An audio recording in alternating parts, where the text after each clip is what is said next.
오늘의 사연은 하버드의 한 교수가 서울을 방문한 뒤 자신의 연구 논문 서문을 다시 쓰게 된 이야기입니다. 전쟁으로 황폐해졌던 땅, 전국 산림의 65%가 사라졌던 나라.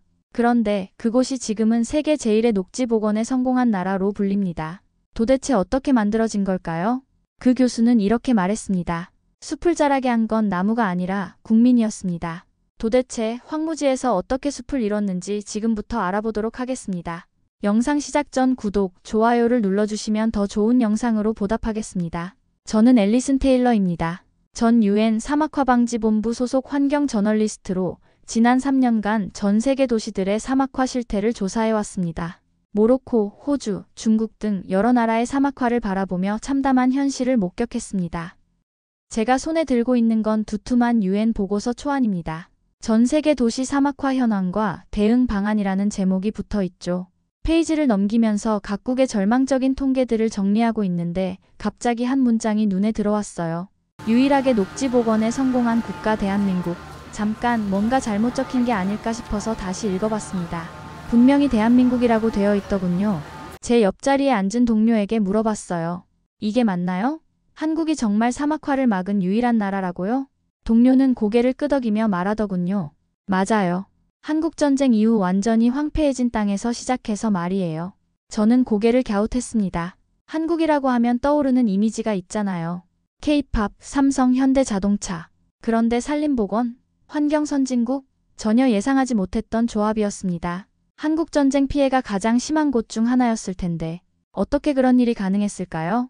보고서를 더 자세히 들여다봤습니다. 1952년 당시 한국 산림은 1헥타르의 인목 축적이 10.5제곱미터에 불과할 정도로 황폐했습니다.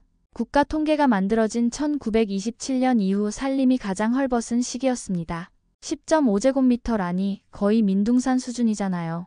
제가 중얼거리자 동료가 덧붙였습니다. 그런데 지금은 어떨 것 같아요? 글쎄요. 아직도 복구 중이겠죠? 아니에요. 2020년 기준 산림 면적은 629만 헥타르로 국토의 62.6%를 차지하고 있어요. 이는 OECD 국가들의 산림률 중 핀란드 73.7%, 스웨덴 68.7%, 일본 68.4%에 이은 4위에 해당해요. 저는 잠시 말을 잃었습니다. 세계 4위라고요? 북유럽 산림 강국들과 어깨를 나란히 한다는 말인가요? 비행기 탑승 안내 방송이 나오더군요. 다음 목적지는 서울이었습니다. 원래는 아시아 도시들의 대기오염 실태를 조사하러 가는 출장이었는데 이제 완전히 다른 이유로 가게 됐습니다. 기내에서 노트북을 꺼내 한국의 산림 관련 자료들을 찾아봤어요. 놀라운 건 사진들이었습니다. 1950년대 한국의 항공사진을 보니 정말 충격적이더군요. 산이라고 부르기도 민망할 정도로 민둥민둥한 언덕들만 보였어요.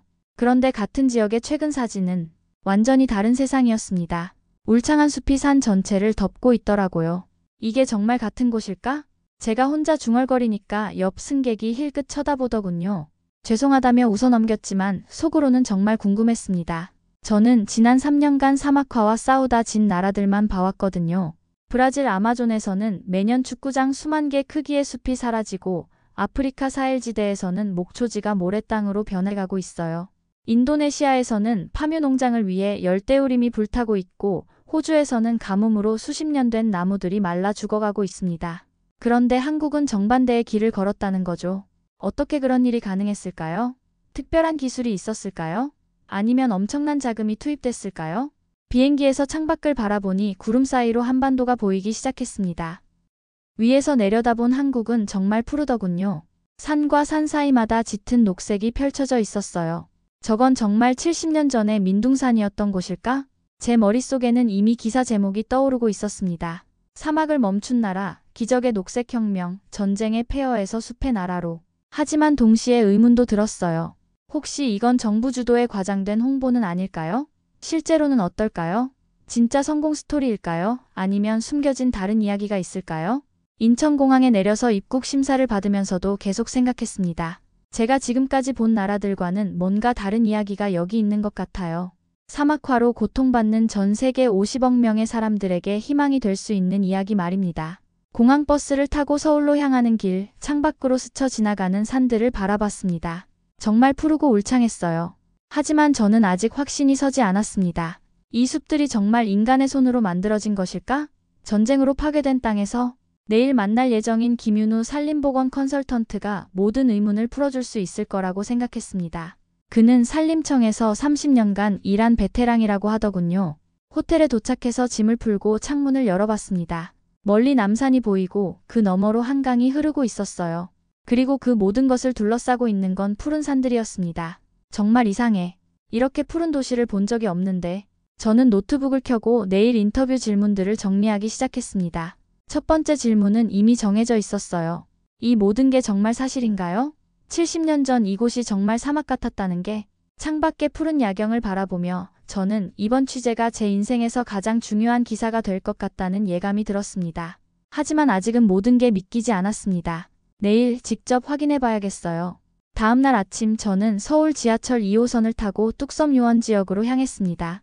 김윤우 컨설턴트와 만나기로 한 곳은 서울숲이었어요.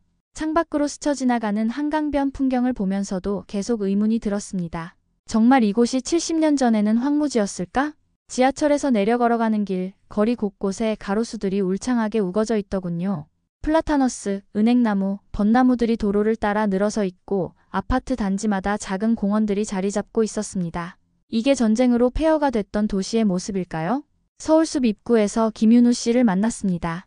50대 중반쯤 되어 보이는 그는 30년간 산림청에서 일한 베테랑답게 첫 인상부터 믿음직했어요.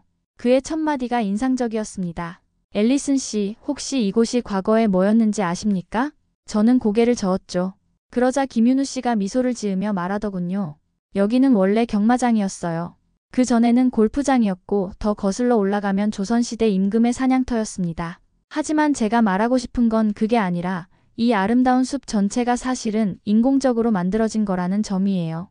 2005년에 개장한 이 공원은 시민들의 기금과 봉사로 조성됐습니다. 5천여 시민이 직접 참여했죠. 나무 한 그루 한 그루 모두 사람의 손으로 심어진 겁니다. 우리는 서울숲 안으로 걸어 들어갔습니다. 정말 놀라웠어요. 도심 한복판에 이런 울창한 숲이 있다니. 거대한 메타세코이아들이 하늘을 향해 쭉쭉 뻗어 있고 그 사이로 맑은 연못이 보였습니다. 멀리서는 아이들이 뛰어놀고 시민들이 여유롭게 산책하고 있었어요.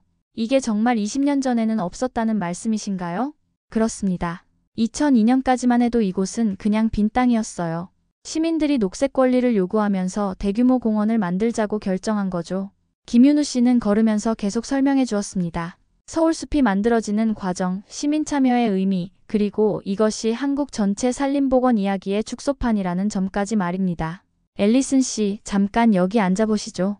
그가 가리킨 곳은 연못 옆 벤치였습니다. 앉아서 주변을 둘러보니 정말 평화로웠어요. 새들이 지저귀고 바람에 나뭇잎들이 살랑살랑 흔들리고 마치 수십 년 된 자연림 같았습니다. 믿기 어려우시죠? 저도 처음엔 그랬어요. 하지만 이게 바로 한국 산림보건의 힘입니다. 김 선생님, 정말 궁금한 게 있어요. 이런 일이 어떻게 가능했을까요? 제가 본 다른 나라들은 모두 사막화가 진행되고 있는데. 김윤우 씨가 잠시 생각에 잠긴 후 대답했습니다. 글쎄요. 한마디로 설명하기는 어렵지만 아마도 절망에서 시작된 희망이었던 것 같습니다. 한국전쟁이 끝나고 나서 이 나라 사람들이 본 건 정말 아무것도 없는 민둥산들이었거든요.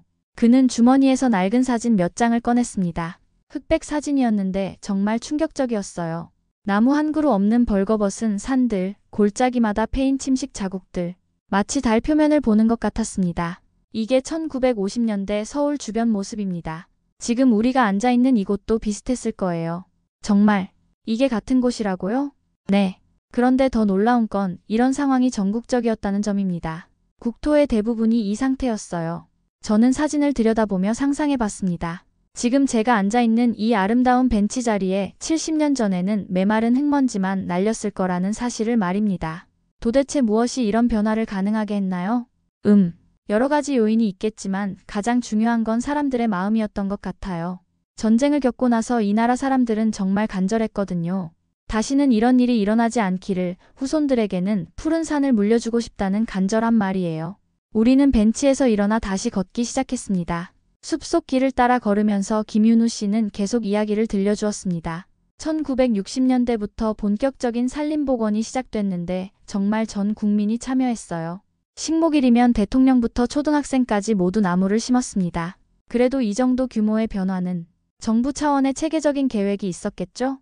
물론입니다. 1973년부터 시작된 치산 녹화 10개년 계획이 결정적이었어요.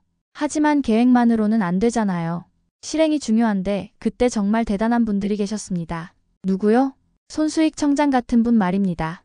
제3대 산림청장이셨는데 이분이 치산 녹화 계획을 주도하셨어요. 강력한 리더십으로 전국 34,000개 마을, 전 국민이 참여하는 나무 심기를 이끌어내셨죠. 저는 노트에 열심히 메모했습니다. 그분 외에도 현신규 박사님 같은 과학자들도 계셨고요. 이분은 우리나라 풍토에 맞는 새로운 나무 품종을 개발하셨어요. 리기테다 소나무, 은사시나무 같은 것들 말입니다. 우리가 걷고 있는 길 양옆으로는 정말 다양한 나무들이 서 있었습니다. 소나무, 참나무, 단풍나무. 그런데 김윤우 씨 말을 들으니 이 나무들도 모두 각각의 사연이 있을 것 같았어요. 김 선생님, 하나만 더 물어볼게요. 이 모든 게 정말 진짜인가요? 혹시 과장된 건 아닐까요? 김윤우 씨가 걸음을 멈추고 저를 바라봤습니다. 그의 눈에는 확신이 담겨 있었어요. 앨리슨 씨, 제가 30년간 이 일을 해왔습니다. 직접 나무를 심고 숲이 자라는 걸 봐왔어요. 이건 과장이 아니라 기적입니다. 인간이 만들어낸 진짜 기적이에요. 그 순간 갑자기 비가 내리기 시작했습니다. 우리는 근처 정자로 뛰어가 비를 피했어요. 정자에서 내다본 서울숲은 비에 젖어 더욱 싱그러워 보였습니다. 저기 보이는 나무들이 빗물을 머금고 있는 모습 보이세요? 저 나무들이 없었다면 이 빗물은 그냥 땅을 깎아내며 흘러가 버렸을 거예요. 하지만 지금은 뿌리가 물을 머금고 토양을 보호하고 공기를 정화하죠. 비소리를 들으며 저는 생각했습니다. 정말 놀라운 이야기였어요. 전쟁으로 완전히 파괴된 땅에서 이런 숲을 만들어낸다는 것, 그것도 한 세대 만의 말입니다. 김 선생님, 다른 나라들도 이런 걸 할 수 있을까요? 물론이죠. 하지만 쉽지는 않을 거예요. 기술도 중요하지만 가장 중요한 건 의지와 참여입니다. 정부가 아무리 좋은 계획을 세워도 국민이 함께하지 않으면 불가능해요. 비가 그치자 우리는 다시 걸었습니다. 서울숲을 한 바퀴 돌아보는 동안 저는 계속 생각했어요. 이곳이 정말 20년 전에는 없었고 70년 전 이 주변은 황무지였다는 사실을 말입니다. 마지막으로 하나만 더요. 앞으로 계획은 어떻게 되나요?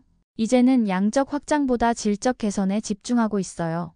기후변화에 대응하고 생태계를 더욱 건강하게 만드는 것, 그리고 이런 경험을 다른 나라와 나누는 것도 중요한 과제죠. 서울숲을 나서면서 저는 돌아봤습니다. 한국의 산림복원 이야기가 이제야 조금씩 보이기 시작했어요. 하지만 아직도 궁금한 게 너무 많았습니다. 어떻게 이런 일이 실제로 가능했을까? 그 구체적인 과정은 어땠을까? 내일은 어디로 가볼까요? 제가 물었습니다. 국립산림과학원은 어떠세요? 거기서 한국산림복원의 진짜 역사를 보여드릴게요. 1950년대 사진들과 지금 모습을 직접 비교해 보실 수 있을 거예요. 지하철역으로 걸어가면서 저는 오늘 본 것들을 정리했습니다. 서울숲이라는 작은 예시를 통해 한국 전체의 이야기를 엿본 것 같았어요. 하지만 아직도 믿기 어려웠습니다. 정말 이 모든 게 사실일까? 내일이면 더 확실해지겠죠. 택시를 타고 호텔로 돌아가는 길, 창밖으로 보이는 서울의 야경이 새롭게 느껴졌습니다. 곳곳에 보이는 산들, 가로수들, 공원들. 이 모든 것이 전쟁의 폐허에서 다시 일어선 기적이라는 걸 이제 알게 됐으니까요. 다음 날 아침 저는 국립산림과학원으로 향했습니다. 김윤우 씨가 진짜 충격을 받을 준비를 하라고 했는데 과연 어떤 모습일지 궁금했어요. 산림과학원에 도착하자 김윤우 씨가 먼저 와서 기다리고 있더군요. 그는 두툼한 파일을 들고 있었습니다. 앨리슨 씨, 오늘은 정말 중요한 자료들을 보여드릴게요. 아마 평생 잊지 못하실 거예요. 우리는 자료실로 들어갔습니다. 벽면에는 각종 사진들과 그래프들이 걸려 있었어요. 그런데 그 첫 번째 사진을 보는 순간 저는 말을 잃었습니다. 1953년 서울 근교의 항공사진이었는데 정말 믿기 어려웠어요. 산이라고 부를 수도 없는 민둥한 언덕들, 나무 한 그루 없이 황토색으로 드러난 땅들이 끝없이 펼쳐져 있었습니다. 이게 진짜 서울 근처인가요? 네, 정확히는 현재 수도권 일대입니다. 보시는 것처럼 완전한 불모지였죠. 김윤우 씨가 다른 사진을 가져왔습니다. 더 가까이서 찍은 사진이었는데 상황은 더욱 참혹했어요. 비에 깎여나간 골짜기들, 곳곳에 패인 침식 자국들. 마치 상처투성이 환자를 보는 것 같았습니다. 전쟁이 이렇게까지 심한 피해를 준 건가요? 전쟁도 문제였지만 그것만이 아니었어요. 일제강점기부터 이미 시작된 일이었습니다. 김윤우 씨는 벽에 걸린 연표를 가리켰습니다. 1910년부터 1945년까지 일제는 조선의 산림을 체계적으로 수탈했어요. 좋은 나무들은 모두 일본으로 가져가고 송탄유를 만들기 위해 소나무 뿌리까지 캐갔습니다. 송탄유요? 네. 소나무 뿌리에서 뽑아내는 기름인데 비행기 연료로 썼어요. 일제는 태평양 전쟁 말기에 연료가 부족하자 우리 산의 소나무를 닥치는 대로 뽑아간 거죠. 그 말을 들으니 더욱 참담했습니다. 전쟁 전에 이미 산림이 망가져 있었는데 거기에 3년간의 한국전쟁까지 겹쳤으니까요. 그럼 전쟁 중에는 어땠나요? 김윤우 씨가 또 다른 자료를 꺼냈습니다. 1950년부터 1953년까지의 기록이었어요. 전쟁 중에는 말 그대로 생존을 위해 닥치는 대로 나무를 베었어요. 난방용 땔감, 방어진지, 구축용 목재. 게다가 폭격으로 산불도 많이 났고요. 자료를 보니 정말 끔찍했습니다. 한국전쟁 중이던 1952년 당시 우리나라 산림은 1헥타르의 인목 축적이 10.5제곱미터에 불과할 정도로 황폐했습니다. 국가 통계가 만들어진 1927년 이후 산림이 가장 헐벗은 시기였습니다. 10.5제곱미터라는 게 어느 정도인가요? 거의 민둥산 수준이에요. 지금은 168제곱미터가 넘으니까 당시와 비교하면 16배 차이가 나는 거죠. 저는 그 숫자를 노트에 적으면서 상상해봤습니다. 지금 서울 어디를 가도 볼 수 있는 푸른 산들이 70년 전에는 거의 사막 같았다는 것을. 전쟁이 끝나고 사람들 반응은 어땠을까요? 절망적이었죠. UN 보고서에는 한국의 산림이 복구될 수 없다는 평가까지 나왔어요. 국제 전문가들도 포기했을 정도였습니다. 김윤우 씨가 1953년 촬영된 다른 사진들을 보여줬습니다. 서울 시내 모습이었는데 남산도 거의 민둥산이었고 인왕산도 바위가 그대로 드러나 있었어요. 이게 정말 지금의 남산이에요? 맞습니다. 믿기 어렵죠? 지금 남산타워 주변의 울창한 숲을 생각하면 저는 며칠 전 남산타워에서 내려다본 서울 전경을 떠올렸습니다. 사방으로 펼쳐진 푸른 산들, 한강을 따라 이어진 가로수 길들. 그런데 그 모든 것이 70년 전에는 존재하지 않았다니요. 그런데 더 심각한 문제가 있었어요. 뭔가요? 전쟁이 끝나도 계속 나무가 사라졌다는 점입니다. 사람들이 살아야 하니까 땔감이 필요했거든요. 당시엔 연탄도 귀했고 석유도 없었으니까 나무가 유일한 연료였어요. 김윤우 씨는 1950년대 후반 자료를 보여줬습니다. 놀랍게도 전쟁이 끝난 후에도 산림 파괴는 계속되고 있었어요. 매일매일 생존을 위해 나무를 베어야 했으니 아무리 나무를 심어도 소용없었죠. 심는 속도보다 베는 속도가 훨씬 빨랐어요. 그럼 정말 희망이 없었겠네요. 그렇죠. 1950년대 말까지만 해도 전국 산림의 절반이 민둥산이었어요. 비가 오면 산사태가 일어나고 가뭄이 들면 먼지바람이 불고 정말 악순환이었습니다. 그때 김윤우 씨가 특별한 사진 하나를 꺼냈습니다. 1950년대 후반 농촌 마을 모습이었는데 집 뒤쪽 산이 완전히 벌거벗어 있었어요. 그런데 놀라운 건 사진 속 사람들의 표정이었습니다. 이 사진 좀 보세요. 이렇게 절망적인 상황인데도 사람들이 나무를 심고 있어요. 정말 그랬습니다. 민둥산을 배경으로 몇 명의 농민들이 작은 묘목을 심고 있었어요. 그들의 얼굴에는 피로가 역력했지만 어딘가 희망 같은 것도 보였습니다. 언제부터 변화가 시작됐나요? 1960년대 초반부터예요. 먼저 연료 문제를 해결하기 시작했어요. 무연탄 공급을 늘리고 부엌 아궁이를 개량하고 그래야 사람들이 땔감용으로 나무를 베지 않거든요. 김윤우 씨는 벽에 걸린 그래프를 가리켰습니다. 연료용 목재 사용량과 무연탄 보급량을 비교한 자료였어요. 보세요. 1960년대부터 무연탄 사용이 늘어나면서 목재 의존도가 줄어들죠. 이게 산림복원의 첫 번째 조건이었어요. 아, 그렇구나. 나무를 심기 전에 먼저 나무를 베지 않을 이유를 만든 거네요. 정확합니다. 그리고 1961년에는 산림보호법을 만들어서 도벌을 강력하게 처벌하기 시작했어요. 당시 정부는 도벌과 밀수, 마약과 깡패를 4대 사회악으로 규정했을 정도였습니다. 저는 그 말에 깜짝 놀랐습니다. 나무를 불법으로 베는 것을 마약이나 깡패와 같은 수준으로 봤다니요. 그 정도로 심각했다는 뜻이군요. 네. 산에서 나무를 베기만 해도 엄벌에 처했어요. 그만큼 절박했던 거죠. 김윤우 씨가 마지막 사진을 보여줬습니다. 1960년대 초반의 모습이었는데 여전히 민둥산이긴 하지만 곳곳에 작은 묘목들이 보였어요.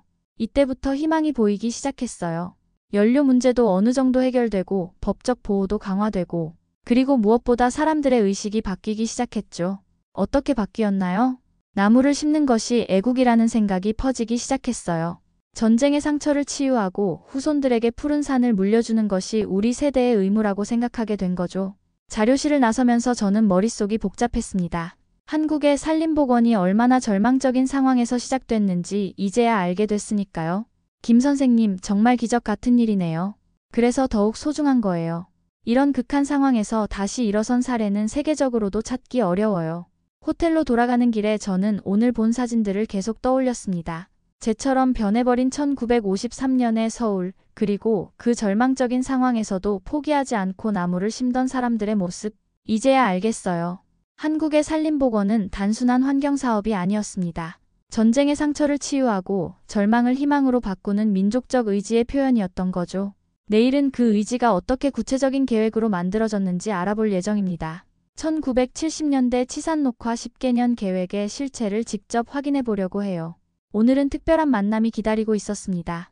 김윤우 씨가 한국 산림복원의 진짜 영웅을 만나뵐 수 있게 됐다며 연락이 왔거든요. 바로 손수익 전 산림청장님을 직접 뵙게 된 거예요. 강남의 한 카페에서 만난 손수익 선생님은 올해 90세가 넘으셨지만 여전히 정정하셨습니다. 그분을 보자마자 저는 뭔가 특별한 기운을 느꼈어요. 30년 넘게 숲과 함께 살아온 사람만이 가질 수 있는 그런 온화하면서도 단단한 느낌이었습니다. 안녕하세요, 선생님. 멀리서 와주셔서 정말 감사합니다. 아니에요. 우리 숲 이야기를 세계에 알려주신다니 제가 더 감사하죠. 손수익 선생님의 첫 마디에서 저는 이미 감동받았습니다. 우리 숲이라고 하시는 그 표현에서 평생을 숲과 함께 살아온 분의 마음이 느껴졌거든요. 선생님, 제가 가장 궁금한 건 1973년 치산녹화 10개년 계획입니다. 어떻게 그런 대담한 계획을 세우실 수 있었나요? 손수익 선생님이 잠시 창밖을 바라보더니 천천히 입을 여셨습니다. 그때는 정말 절망적이었어요. 1960년대까지도 여전히 전국이 민둥산이었거든요. 하지만 박정희 대통령이 1973년 연두 기자회견에서 치산녹화 10개년 계획을 추진해온 국토를 푸르게 만들겠다고 선언하셨죠. 대통령이 직접 나서신 거군요. 네. 그때 산림청이 내무부 산하로 옮겨지면서 정말 강력한 힘을 받게 됐어요. 전국의 모든 행정력을 동원할 수 있게 된 거죠. 저는 노트에 열심히 메모했습니다. 1973년 박정희 대통령 선언, 내무부 이관. 하지만 계획을 세우는 것과 실행하는 것은 다른 문제잖아요. 어떻게 전 국민이 참여하게 만드셨나요? 손수익 선생님이 미소를 지으셨습니다. 그게 핵심이었어요. 저는 나무를 심는 게 아니라 시스템을 만든 거예요. 전국 34,000개 마을 모두가 참여할 수 있는 시스템 말입니다. 시스템이요? 네. 먼저 전국을 108만 헥타르의 조림 대상지로 나누고 각 지역에 맞는 수종을 정했어요. 그리고 각 마을마다 책임 구역을 정해줬죠. 선생님은 주머니에서 낡은 지도를 꺼내셨습니다. 1970년대 전국 조림 계획도였는데 빼곡하게 구역이 나뉘어져 있었어요. 와, 정말 체계적이네요. 체계적이어야 했어요. 감정만으로는 안 되거든요. 과학적이고 체계적인 접근이 필요했습니다. 구체적으로 어떤 시스템이었나요? 가장 중요한 건 적지적수 원칙이었어요. 각 지역의 토양과 기후에 맞는 나무를 심는 거죠.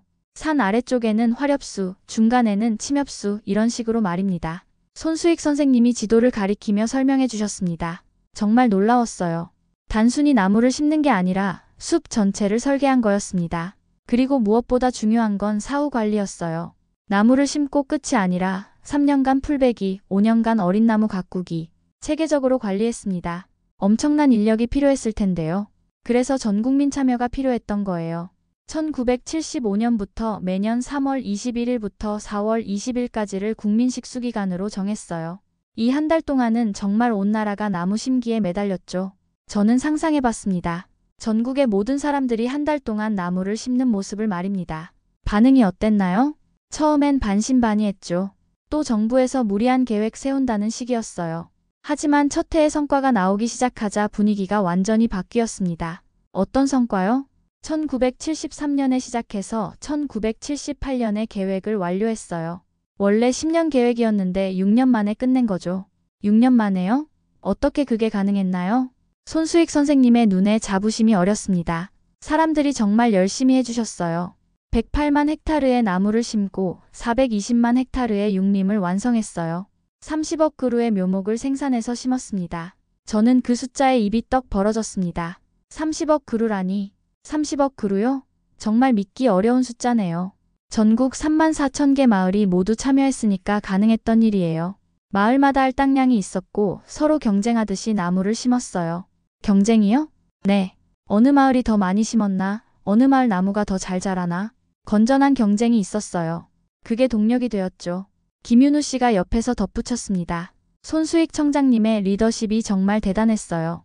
강력하면서도 현장을 놓치지 않으셨거든요. 과찬이에요. 저 혼자 한 게 아니라 정말 많은 분들이 함께 해주셨어요. 하지만 저는 알 수 있었습니다. 이 모든 일의 중심에 손수익 선생님이 있었다는 것을요. 가장 어려웠던 점은 뭐였나요? 사람들의 마음을 바꾸는 것이었어요. 그때까지만 해도 나무는 베는 것이라고 생각하는 사람들이 많았거든요. 나무를 심고 가꾸는 것이 왜 중요한지, 왜 필요한지 설득하는 게 가장 힘들었어요. 어떻게 설득하셨나요? 직접 보여드렸어요. 성공 사례를 만들어서 보여드리는 거죠. 보세요. 이렇게 하면 정말 숲이 생깁니다. 라고. 손수익 선생님이 또 다른 사진을 보여주셨습니다. 1970년대 중반 어느 마을의 모습이었는데 민둥산 한쪽에 작은 묘목들이 줄지어 심어져 있었어요. 이게 시작이었어요. 작지만 확실한 변화를 보여주는 것. 그럼 사람들이 믿기 시작해요. 그리고 지금은 선생님이 창밖을 바라보셨습니다. 멀리 남산이 푸르게 보였어요. 지금 보시는 저 남산도 우리가 심은 나무들이에요. 40년이 넘었으니 이제 제법 울창하죠. 저는 남산을 바라보며 감격했습니다. 저 아름다운 숲이 모두 사람의 손으로 만들어진 거라니요. 선생님, 다른 나라들에게도 이런 방법이 통할까요? 손수익 선생님이 고개를 끄덕이셨습니다. 물론이죠.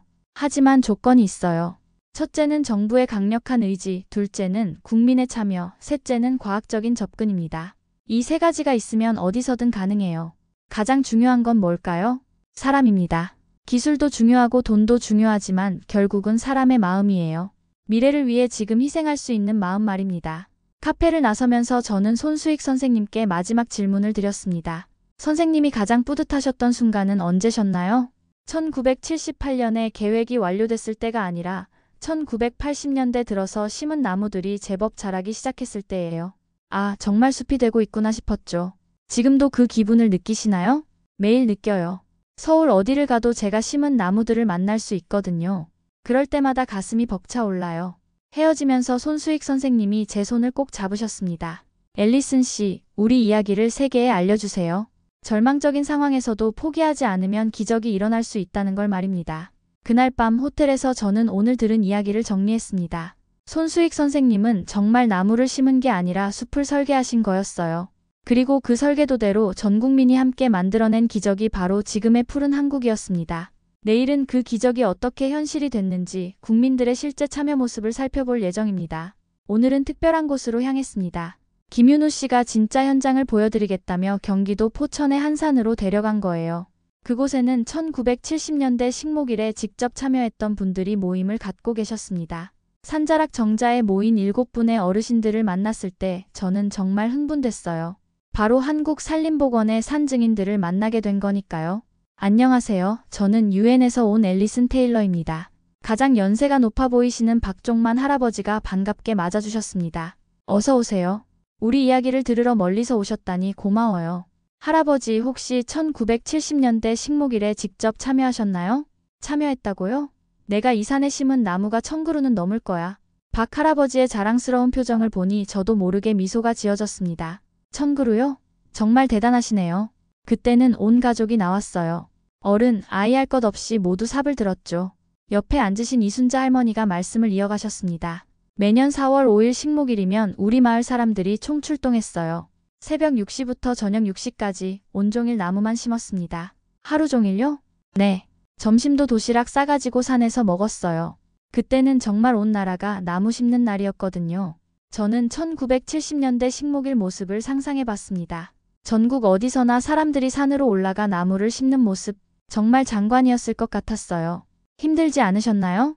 김철수 할아버지가 웃으며 대답하셨습니다. 힘들긴 했지만 신났어요. 우리가 심은 나무가 자라는 걸 보는 재미가 있었거든요. 매년 봄이면 올해는 얼마나 자랐나 보러 왔어요. 정말 온 가족이 참여하셨다고요? 당연하죠. 초등학생부터 할아버지까지 마을 전체가 나왔어요.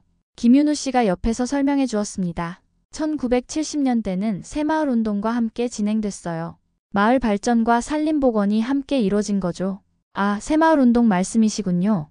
맞아요. 우리 마을길도 넓히고 지붕도 슬레이트로 바꾸고 나무도 심고 모든 게 한꺼번에 이루어졌어요. 그때가 정말 신나는 시절이었어요. 마지막으로 말씀하신 윤상호 할아버지의 표현이 인상적이었습니다. 신나는 시절이요? 네. 매일매일 마을이 변하고 산이 푸르러지고 희망이 보였거든요. 전쟁 후 그렇게 절망적이었는데 우리 손으로 무언가를 만들어가고 있다는 느낌이었어요. 저는 그 말에 가슴이 뭉클했습니다. 단순히 나무를 심는 게 아니라 희망을 심고 있었던 거였군요. 가장 기억에 남는 일이 있으시다면? 박 할아버지가 잠시 생각하시더니 말씀하셨습니다. 1975년 봄이었어요. 비가 많이 와서 심은 묘목들이 많이 죽었거든요. 그때 마을 사람들이 자발적으로 모여서 다시 심었어요. 아무도 시키지 않았는데 말이에요. 왜 그러셨을까요? 우리 나무니까요. 우리가 심은 나무가 죽는 걸 그냥 볼 수는 없잖아요. 이순자 할머니가 덧붙이셨습니다. 맞아요. 그때는 정말 내 나무, 우리 나무라는 생각이 강했어요. 남의 일이 아니라 내 일이었거든요. 어떻게 그런 마음이 생겼을까요? 글쎄요. 전쟁을 겪어봐서 그런 것 같아요. 다시는 그런 일이 없어야 한다는 생각이 간절했어요. 그래서 나무를 심으면서도 이 나무들이 자라면 우리 손자들이 살 세상이 더 좋아질 거야 생각했죠. 할머니의 말씀을 들으며 저는 한국산림복원의 진짜 원동력이 무엇이었는지 깨달았습니다. 바로 미래 세대에 대한 사랑이었던 거예요. 지금 보시기에는 어떠세요? 김철수 할아버지가 주변을 둘러보며 말씀하셨습니다. 자랑스러워요. 우리가 심은 나무들이 이렇게 컸으니까요. 손자들이 이 숲에서 뛰어노는 걸 보면 정말 뿌듯해요. 후회되는 일은 없으신가요? 없어요. 다시 그때로 돌아가도 똑같이 할 거예요. 아니, 더 열심히 할 거예요. 산을 내려오면서 저는 오늘 만난 분들을 생각했습니다. 이분들이야말로 한국산림복원의 진짜 영웅들이었어요. 거창한 계획이나 첨단 기술이 아니라 이런 분들의 땀과 정성이 오늘의 푸른 한국을 만들어낸 거였습니다. 김 선생님 정말 감동적이었어요. 그렇죠? 이분들 같은 분이 전국에 수십만 명이었어요. 그래서 가능했던 거예요. 1970년대에는 정말 전 국민이 참여했다는 말씀이군요. 맞아요. 매년 식목일이면 연인원 수백만 명이 나무를 심었어요. 대통령부터 초등학생까지 정말 온 국민이 삽을 들었죠. 차를 타고 돌아오는 길에 저는 창밖의 숲들을 새로운 시각으로 바라봤습니다. 저 나무 하나하나에 누군가의 손길이 닿아 있고 누군가의 희망이 담겨 있다는 걸 이제 알겠어요. 내일은 뭘 보여주실 건가요? 서울숲으로 다시 갈 예정이에요. 오늘 들은 이야기와 연결해서 현대적 의미를 살펴보려고요. 호텔에 도착해서 저는 오늘의 감동을 정리했습니다. 한국의 산림복원은 정말 국민의 힘으로 이루어진 기적이었어요. 정부의 계획도 중요했지만 결국 현장에서 삽을 든 수백만 명의 시민들이 만들어낸 성과였습니다. 그분들의 이야기를 들으며 저는 확신했습니다. 이 이야기는 전 세계가 들어야 할 희망의 메시지라는 것을요. 오늘 다시 찾은 서울숲은 며칠 전과는 완전히 다르게 보였습니다. 1970년대 식목일 참여자들의 이야기를 들은 후라 그런지 이곳의 모든 나무가 새로운 의미로 다가왔어요. 김윤우 씨와 함께 서울숲 깊숙한 곳으로 걸어가면서 저는 물었습니다. 이곳이 과거에 정확히 뭐였다고 하셨죠? 복잡한 역사를 가진 곳이에요. 조선시대에는 임금의 사냥터였고 1908년에는 서울 최초의 상수원이 됐어요. 그 후 경마장, 골프장을 거쳐 2005년에 지금의 서울숲이 된 거죠. 우리는 갤러리 정원이라는 곳에 도착했습니다. 김윤우 씨가 설명해 주길 이곳은 옛 정수장 침전조의 구조물을 그대로 활용해서 만든 정원이라고 하더군요. 와, 정말 독특하네요. 이 콘크리트 구조물들이 옛 정수장 시설이었다고요? 맞아요. 버리지 않고 재활용해서 정원으로 만든 거예요. 이게 바로 한국식 접근법이에요. 과거를 지우는 게 아니라 새로운 의미를 부여하는 거죠. 정말 신기했습니다. 낡은 콘크리트 구조물 사이사이에 형형색색의 꽃들이 피어 있고 덩굴 식물들이 어우러져 있었어요. 과거와 현재가 조화롭게 만나고 있는 모습이었습니다. 김 선생님, 서울숲이 만들어지게 된 계기가 뭐였나요? 2002년에 시민들이 녹색 권리를 요구하기 시작했어요. 도심에도 큰 공원이 필요하다. 뚝섬 개발 사업 대신 대규모 공원을 만들자는 목소리가 나온 거죠. 시민들이 먼저 요구한 거군요. 그렇죠. 정부가 일방적으로 정한 게 아니라 시민들의 요구에서 시작됐어요. 이게 1970년대와는 다른 점이에요. 우리는 벤치에 앉아서 주변을 둘러봤습니다. 평일 오후임에도 많은 시민들이 산책하고 아이들이 뛰어놀고 있었어요. 1970년대 산림복원과 2000년대 서울숲 조성의 차이점이 뭘까요? 김윤우 씨가 잠시 생각하더니 대답했습니다. 단순히 나무만 심은 게 아니라 다양한 기능을 가진 복합 공간으로 설계한 거예요. 와, 정말 체계적이네요. 이게 바로 현대적 산림 정책의 특징이에요. 나무 심기에서 끝나는 게 아니라 시민들의 다양한 욕구를 충족하는 공간을 만드는 거죠. 우리가 중앙호수에 도착했을 때 저는 정말 감탄했습니다. 호수 주변으로 메타세쿼이아들이 쭉쭉 뻗어 있고 물 위로 그 모습이 비치는 모습이 너무 아름다웠어요. 이 나무들도 2005년에 심은 거예요? 네.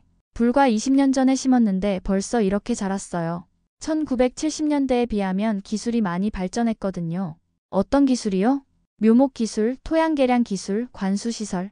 모든 면에서 발전했어요. 그래서 나무들이 더 빨리, 더 건강하게 자랄 수 있게 됐죠. 우리는 거울 연못이라는 곳에도 들렀습니다. 수심 3cm의 얕은 연못인데 주변 풍경이 물에 비쳐서 정말 한 폭의 그림 같았어요. 이런 디테일한 설계도 인상적이네요. 서울숲은 단순히 나무를 심은 게 아니라 정말 치밀하게 설계된 공간이에요. 시민들이 어떻게 이용할지, 어떤 경험을 할지 모두 고려해서 만들었거든요. 그때 갑자기 제게 중요한 질문이 떠올랐습니다. 김 선생님, 서울숲 같은 프로젝트가 다른 나라에서도 가능할까요? 김윤우 씨가 고개를 끄덕였습니다. 충분히 가능해요. 하지만 조건이 있어요. 어떤 조건이요? 첫째는 시민의식이에요. 시민들이 스스로 필요성을 느끼고 요구해야 해요. 둘째는 정부의 의지예요. 시민들의 요구에 적극적으로 응답할 의지 말이에요. 셋째는요? 지속적인 관리예요. 만들고 끝이 아니라 계속 가꿔나가야 하거든요. 우리는 서울숲을 한 바퀴 돌면서 이곳이 시민들에게 어떤 의미인지 관찰했습니다. 조깅하는 사람들, 아이들과 놀러온 가족들, 책을 읽는 학생들, 데이트하는 연인들. 정말 다양한 사람들이 각자의 방식으로 이 공간을 즐기고 있었어요. 이게 바로 현대적 숲의 의미인 것 같아요. 맞아요. 1970년대는 나무가 있는 산을 만드는 것이었다면 지금은 사람과 함께하는 숲을 만드는 거예요. 서울숲을 나오면서 저는 돌아봤습니다. 이곳은 한국 산림 정책의 진화를 보여주는 상징적인 공간이었어요. 과거의 성공을 바탕으로 미래를 향해 나아가는 한국의 모습을 보여주는 곳이었습니다. 서울숲이 한국 산림복원 역사에서 갖는 의미는 뭘까요? 전환점이라고 생각해요. 과거의 양적 확장에서 질적 개선으로, 의무적 참여에서 자발적 참여로 바뀐 지점이죠. 앞으로의 계획은 어떻게 되나요? 서울숲 같은 도시숲을 전국에 더 많이 만들 계획이에요. 그리고 기존 산림도 시민들이 더 쉽게 이용할 수 있도록 개선하고요. 지하철역으로 걸어가면서 저는 오늘의 경험을 정리했습니다. 서울숲은 비록 20년밖에 되지 않은 짧은 역사를 가졌지만 한국 산림 정책의 현재와 미래를 보여주는 강력한 상징이었어요. 내일은 마지막 취재 일정이죠? 네. 산림청에서 한국산림복원의 성과와 의미를 종합적으로 정리해드릴 예정이에요. 정말 많은 걸 배웠어요. 한국의 산림복원은 단순한 환경사업이 아니라 사회 전체의 변화를 보여주는 이야기네요. 맞아요. 그래서 더욱 의미 있는 거죠. 호텔로 돌아가는 택시 안에서 저는 창밖의 가로수들을 바라봤습니다. 이제 저 나무들이 모두 다르게 보였어요. 1970년대 식목일의 열정, 2000년대 시민참여의 지혜, 그리고 미래를 향한 희망이 모두 담겨 있는 것 같았습니다.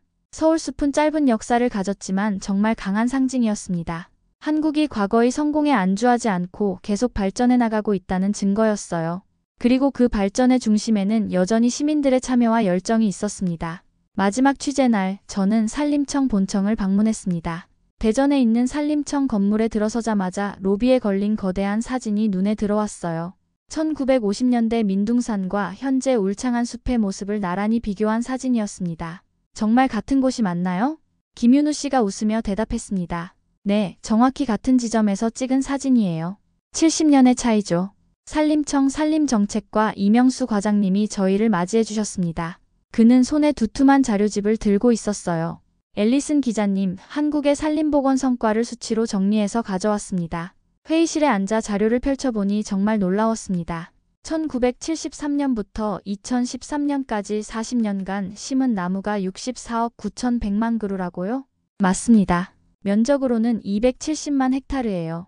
이는 대한민국 전체 국토의 27%에 해당하는 엄청난 규모죠. 저는 그 숫자를 여러 번 확인했습니다. 64억 9,100만 그루. 정말 믿기 어려운 숫자였어요. 1헥타르당 인목 축적량은 어떻게 변했나요? 1953년 10.5제곱미터에서 2020년 168제곱미터로 증가했습니다. 약 16배 늘어난 거죠. 이명수 과장님이 그래프를 보여주었습니다. 1950년대부터 2020년까지의 변화를 한눈에 볼 수 있었어요. 이 증가 속도가 얼마나 대단한 건가요? 세계에서 가장 빠른 수준입니다. 유엔 식량농업기구 FAO 발표에 따르면 1990년부터 2015년까지 25년간 헥타르당 임목 축적량 증가율에서 한국이 98제곱미터로 세계 3위를 기록했어요. 3위요? 네. 1위가 슬로베니아 116제곱미터, 2위가 폴란드 102제곱미터, 그 다음이 우리나라예요. 저는 메모하면서 생각했습니다. 한국이 유럽의 전통적인 산림 강국들과 어깨를 나란히 한다니. 현재 산림 면적은 어느 정도인가요? 2020년 기준 629만 헥타르로 국토의 62.6%를 차지합니다. 이는 OECD 국가 중 핀란드, 스웨덴, 일본에 이어 4위예요. 김윤우 씨가 덧붙였습니다. 특히 의미 있는 건 이 모든 게 전쟁 폐허에서 시작됐다는 점이에요. 다른 나라들은 원래 숲이 있었던 곳을 보존하거나 복원한 거지만 우리는 아예 없던 곳에서 새로 만들어낸 거거든요. 그래서 더욱 주목받는 거군요. 이명수 과장님이 또 다른 자료를 보여주었습니다. 국제적 평가도 정말 높아요. 1982년 FAO에서 한국은 제2차 대전 이후 산림 녹화에 성공한 유일한 개발도상국이라고 평가했어요. 유일한 나라라고요? 네. 그만큼 어려운 일이었다는 뜻이에요. 전 세계 많은 나라들이 산림 복원을 시도했지만 성공한 곳은 거의 없거든요. 저는 왜 한국만 성공할 수 있었는지 궁금했습니다. 성공 요인이 뭐라고 생각하세요? 이명수 과장님이 잠시 생각하더니 대답했습니다. 여러 요인이 있지만 가장 중요한 건 3가지예요. 첫째는 정부의 강력한 의지와 일관된 정책, 둘째는 전 국민의 자발적 참여, 셋째는 과학적 접근과 지속적 관리입니다. 좀 더 구체적으로 설명해 주시겠어요? 정부 의지는 1973년 박정희 대통령의 선언에서 시작됐죠. 최고 권력자가 직접 나서서 치산 녹화를 국가 최우선 과제로 정한 거예요. 그리고 이 정책이 정권이 바뀌어도 계속 유지됐어요. 김윤우 씨가 이어받았습니다. 국민 참여는 정말 대단했어요. 매년 식목일이면 수백만 명이 나무를 심었거든요. 이런 규모의 국민 참여는 세계적으로도 찾기 어려워요. 과학적 접근은 어떤 의미인가요? 이명수 과장님이 설명해 주었습니다. 무작정 나무만 심은 게 아니라 적지적수 원칙을 철저히 지켰어요. 각 지역의 토양, 기후에 맞는 수종을 선택했고 현신규 박사 같은 분들이 개발한 개량 품종도 활용했죠. 리기테다 소나무, 은사시나무 같은 거 말씀이시죠? 맞아요. 그리고 심고 나서도 지속적으로 관리했어요. 풀베기, 어린 나무 가꾸기, 속가배기. 체계적인 사후 관리가 있었기 때문에 성공할 수 있었어요. 저는 지금까지 들은 이야기들을 종합해봤습니다. 정말 모든 조건이 완벽하게 맞아떨어진 거였네요. 혹시 실패 사례도 있었나요? 물론 있었어요. 초기에는 적지적수 원칙을 제대로 지키지 않아서 실패한 곳들이 많았어요. 그래서 더욱 과학적 접근이 중요하다는 걸 깨달았죠. 현재는 어떤 과제들이 있나요? 이명수 과장님이 미래 계획에 대해 설명해 주었습니다. 이제는 양적 확장보다 질적 향상에 집중하고 있어요. 기후변화 대응, 생물 다양성 증진, 산림의 다기능 활용. 이런 것들이 새로운 과제죠. 다기능 활용이요? 네. 단순히 나무만 있는 숲이 아니라 휴양, 치유, 교육, 문화 등 다양한 기능을 하는 숲을 만드는 거예요. 서울숲이 좋은 예죠. 저는 마지막으로 가장 중요한 질문을 했습니다. 다른 나라들이 한국의 경험을 배울 수 있을까요? 충분히 가능하다고 생각해요. 실제로 많은 나라에서 한국의 경험을 배우려고 해요. 김윤우 씨가 구체적인 사례를 들어주었습니다. 중국, 몽골, 루안다, 에티오피아. 많은 나라에서 공무원들을 파견해서 한국의 산림복원 기술을 배워가고 있어요. 어떤 부분을 가장 많이 배우려고 하나요? 시스템이에요. 기술도 중요하지만 전 국민이 참여할 수 있는 시스템을 만드는 노하우를 가장 궁금해해요. 이명수 과장님이 마지막으로 강조했습니다. 기술은 전수할 수 있지만 가장 중요한 건 의지예요. 미래 세대를 위해 현재 세대가 희생할 수 있는 마음, 그게 가장 중요한 성공 요인이었어요. 산림청을 나서면서 저는 지난 일주일을 돌아봤습니다. 처음에는 믿기 어려웠던 한국의 산림복원 이야기가 이제는 확실한 사실로 다가왔어요. 김 선생님, 정말 많은 걸 배웠어요. 앨리슨 씨도 이제 한국 산림복원의 증인이 되신 거예요. 네, 이 이야기를 전 세계에 알리겠습니다. 기차를 타고 서울로 돌아가는 길, 창밖으로 스쳐 지나가는 숲들을 바라봤습니다. 이제 저 숲들이 모두 다르게 보였어요. 1970년대 전 국민의 땀과 눈물, 1980년대 희망찬 기다림, 1990년대 결실의 기쁨이 모두 담겨 있는 것 같았습니다. 한국의 산림복원은 정말 기적이었어요. 하지만 그 기적은 하늘에서 떨어진 게 아니었습니다. 절망적인 현실을 받아들이지 않고 미래를 위해 희생한 수많은 사람들이 만들어낸 기적이었어요. UN 보고서에 쓸 마지막 문장이 떠올랐습니다. 숲은 한 번도 멈춘 적이 없었다. 우리가 몰랐을 뿐. 그렇습니다. 한국의 숲은 전쟁 중에도 절망적인 현실 속에서도 멈추지 않고 자라고 있었어요. 그리고 그 숲과 함께 한국 사람들의 희망도 자라고 있었습니다. 그것이 바로 제가 발견한 진짜 기적이었어요. 귀국을 하루 앞둔 마지막 날, 저는 혼자서 서울숲을 다시 찾았습니다. 일주일간의 취재를 마무리하며 조용히 생각을 정리하고 싶었거든요. 이른 아침 서울숲에 들어서니 안개가 나무들 사이로 피어오르고 있었어요. 며칠 전과는 완전히 다른 모습이었습니다. 고요하고 신비로웠죠. 천천히 걸으면서 저는 지난 일주일을 되돌아봤습니다. 처음 한국에 왔을 때만 해도 반신반의했었는데 이제는 완전히 확신하게 됐어요. 한국의 산림복원은 정말 기적이었습니다. 메타세쿼이아 길을 걸으면서 저는 1950년대 민둥산 사진을 떠올렸습니다. 저 아름다운 나무들이 70년 전에는 존재하지 않았다는 사실이 여전히 믿기 어려웠어요. 중앙호수에 도착해서 벤치에 앉았습니다. 물 위로 나무들이 비치는 모습을 보며 저는 손수익 선생님의 말씀을 생각했어요. 나무를 심는 게 아니라 숲을 설계했다. 정말 그랬습니다. 한국의 산림복원은 단순한 나무 심기가 아니라 미래를 설계하는 일이었어요. 그때 바람이 불어와 나뭇잎들이 사각사각 소리를 냈습니다. 마치 나무들이 저에게 무언가 말하고 있는 것 같았어요. 우리는 여기 있다. 우리는 잘하고 있다. 우리는 멈추지 않는다. 저는 일어나서 다시 걸었습니다. 평소보다 더 주의 깊게 주변을 살펴보면서 말이에요. 그러다가 생태숲구역의 작은 길목에서 특별한 걸 발견했습니다. 오래된 나무 아래 작은 돌에 새겨진 문장이었어요. 산을 푸르게 하려면 나무를 심는 것만으론 부족하다. 나무를 기다릴 수 있는 국민이 필요하다. 저는 그 문장을 읽고 또 읽었습니다. 정확히 제가 찾고 있던 말이었어요. 한국 산림복원의 핵심이 바로 이것이었습니다. 기다릴 수 있는 마음. 1970년대 식목일에 참여했던 할아버지 할머니들이 왜 그렇게 열심히 나무를 심었는지 이제 완전히 이해했습니다. 당장 자신들에게는 아무런 이익이 없는 일이었거든요. 심은 나무가 제대로 자라려면 최소 20년은 기다려야 했으니까요. 하지만 그분들은 기다렸습니다. 아니, 기다릴 수 있었습니다. 미래 세대를 위한 희생을 기꺼이 감수할 수 있는 마음이 있었으니까요. 저는 노트북을 꺼내서 UN 보고서의 마지막 문장을 수정했습니다. 한국은 숲을 심은 것이 아니라 미래를 심었다. 그렇습니다. 이것이 바로 제가 한국에서 발견한 진실이었어요. 벤치에 앉아서 보고서를 다시 읽어봤습니다. 일주일간 모은 모든 자료들, 만난 모든 사람들의 이야기들이 하나의 완성된 이야기가 되어 있었어요. 1953년제처럼 변한 서울의 땅에서 시작해서 2024년 OECD 4위의 산림 강국이 되기까지의 여정. 그 중심에는 항상 사람들이 있었습니다. 절망적인 현실 앞에서도 포기하지 않았던 사람들, 미래를 위해 현재를 희생할 수 있었던 사람들, 그리고 무엇보다 나무가 자라는 것을 기다릴 수 있었던 사람들. 점심시간이 되자 서울숲에 사람들이 하나둘 모여들기 시작했습니다. 직장인들이 도시락을 들고 나와 점심을 먹고 아이들이 뛰어놀고 연인들이 산책하고 저는 이 평화로운 모습을 보며 생각했습니다. 저들은 아마 이 숲이 어떻게 만들어졌는지 잘 모를 거예요. 그냥 당연히 있는 것처럼 여기겠죠. 하지만 그게 오히려 더 의미 있는 것 같았습니다. 이전 세대의 희생이 다음 세대에게는 당연한 일상이 되는 것. 그게 바로 진정한 성공이니까요.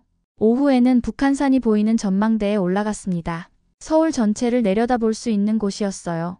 멀리 북한산, 가까이는 남산, 그리고 한강을 따라 이어진 가로수들까지. 정말 푸른 도시였습니다. 이 모든 게 70년 전에는 존재하지 않았다는 사실이 여전히 놀라웠어요. 그때 옆에 있던 한 할아버지가 말을 걸어오셨습니다. 외국분이시죠? 우리나라 숲이 어떠세요? 정말 아름다워요. 이런 도시는 처음 봐요. 그럴 만하죠. 우리가 평생 가꿔온 숲이니까요. 할아버지의 우리가라는 표현에서 저는 또 한 번 감동받았습니다. 개인의 공로가 아니라 우리 모두의 성과라고 생각하시는 거였어요. 할아버지도 나무 심기에 참여하셨나요? 물론이죠. 1970년대부터 매년 나무 심었어요. 저기 보이는 북한산 자락에도 제가 심은 나무들이 있을 거예요. 후회하신 적은 없으세요? 후회요? 왜 후회해요? 덕분에 손자들이 이렇게 좋은 환경에서 살고 있는데. 할아버지와 헤어지고 저는 다시 혼자 걸었습니다. 해가 서쪽으로 기울면서 나뭇잎들 사이로 금빛 햇살이 스며들었어요. 저는 핸드폰으로 사진을 찍으면서 생각했습니다. 이 아름다운 순간을 만들어낸 것은 첨단 기술이나 엄청난 자본이 아니라 평범한 사람들의 작은 희생과 긴 기다림이었다는 것을요. 서울숲을 나서기 전에 저는 마지막으로 그 작은 돌을 다시 찾아갔습니다. 산을 푸르게 하려면 나무를 심는 것만으론 부족하다. 나무를 기다릴 수 있는 국민이 필요하다. 이 문장을 사진으로 찍어서 보고서에 포함시키기로 했습니다. 한국산림보건의 진짜 비밀이 담긴 문장이니까요. 택시를 타고 호텔로 돌아가는 길, 저는 창밖의 가로수들을 마지막으로 바라봤습니다. 내일이면 이 도시를 떠나야 하지만 제 마음속에는 이 푸른 기억들이 영원히 남을 거예요. 호텔 방에서 짐을 정리하면서 저는 일주일간의 여정을 돌아봤습니다. 처음에는 의구심으로 시작했던 취재가 이제는 확신과 감동으로 끝나게 됐어요. 한국의 산림보건은 정말 기적이었습니다. 하지만 그 기적의 본질은 기술이나 정책이 아니라 사람들의 마음이었어요. 미래를 위해 현재를 희생할 수 있는 마음, 나무가 자라는 것을 끝까지 기다릴 수 있는 마음. 그리고 가장 중요한 것은 이 기적이 아직도 계속되고 있다는 점이었습니다. 서울숲에서 만난 시민들, 새로운 세대들이 이 유산을 이어받아 더욱 발전시켜 나가고 있었어요. 내일 아침 비행기를 타고 한국을 떠나지만 저는 이 이야기를 전 세계에 알릴 것입니다. 절망적인 현실도 포기하지 않으면 바꿀 수 있다는 희망의 메시지를 말이에요. 나무 아래에서 찾은 그 작은 문장이 제게 모든 것을 알려주었습니다. 진정한 변화는 기다릴 수 있는 마음에서 시작된다는 것을요.